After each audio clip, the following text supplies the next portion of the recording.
అపోస్తలుడైన పౌలు రోమీలకు రాసిన పత్రిక 10వ అధ్యాయము.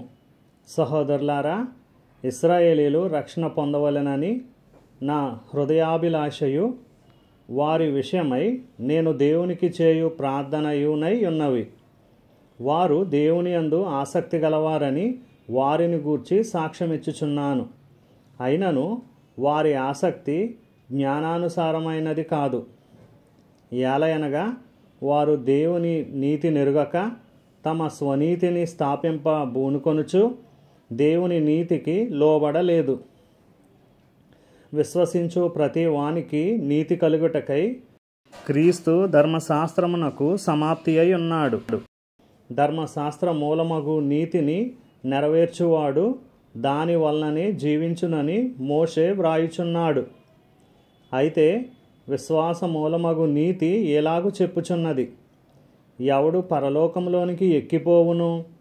అనగా క్రీస్తును క్రిందికి తెచ్చుటకు. లేక ఎవడు అగాధములోనికి దిగిపోవును? అనగా క్రీస్తును మృతుల్లో నుండి పైకి తెచ్చుటకు అని నీవు నీ హృదయంలో అనుకొనవద్దు. అదేమని చెప్పుచున్నది? వాక్యము నీ యొద్దను నీ నోటను నీ హృదయములోనూ ఉన్నది. అది మేము ప్రకటించు విశ్వాస వాక్యమే. అదేమనగా యేసు ప్రభు అని నీ నోటితో ఒప్పుకొని దేవుడు మృతుల్లో నుండి ఆయనను లేపెనని నీ హృదయమందు విశ్వసించిన ఎడల నీవు రక్షింపబడదువు. ఏలయనగా నీతి కలుగునట్లు మనుష్యుడు హృదయములో విశ్వసించును, రక్షణ కలుగునట్లు నోటితో ఒప్పుకొనును. ఏమనగా ఆయన యందు విశ్వాసముంచువాడెవడును సిగ్గుపడడని లేఖనము చెప్పుచున్నది. యూదుడని గ్రీసు దేశస్థుడని భేదము లేదు. ఒక్క ప్రభువే అందరికీ ప్రభువై ఉండి తనకు ప్రార్థన చేయువారందరి ఎడల కృపచూపుటకు ఐశ్వర్యవంతుడై ఉన్నాడు. ఎందుకనగా ప్రభు నామమును బట్టి ప్రార్థన చేయువాడెవడో వాడు రక్షింపబడును. వారు విశ్వసింపని వానికి ఎట్లు ప్రార్థన చేయుదురు? వినని వానిని ఎట్లు విశ్వసించుదురు? ప్రకటించువాడు లేకుండా వారెట్లు విందురు? ప్రకటించువారు పంపబడని ఎడల ఎట్లు ప్రకటించుదురు?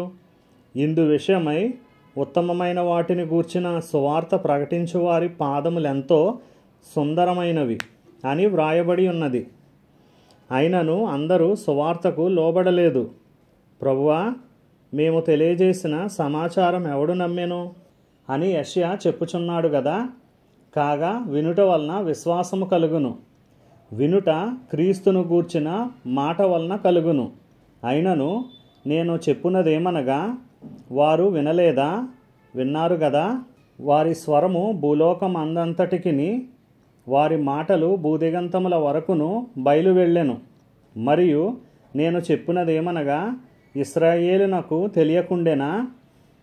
జనము కాని వారి వలన మీకు రోషము పుట్టించెదను, అవివేకమైన జనము వలన మీకు ఆగ్రహము కలుగజేతును అని మొదట మోషే చెప్పుచున్నాడు. మరియు యెషయా తెగించి, నన్ను వెదకని వారికి నేను దొరికితిని, నన్ను విచారింపని వారికి ప్రత్యక్షమైతిని అని చెప్పుచున్నాడు. ఇశ్రాయేలు విషయమైతే అవిధేయులై ఎదురాడు ప్రజలకు నేను దినమంతయు నా చేతులు చాచితిని అని చెప్పుచున్నాడు.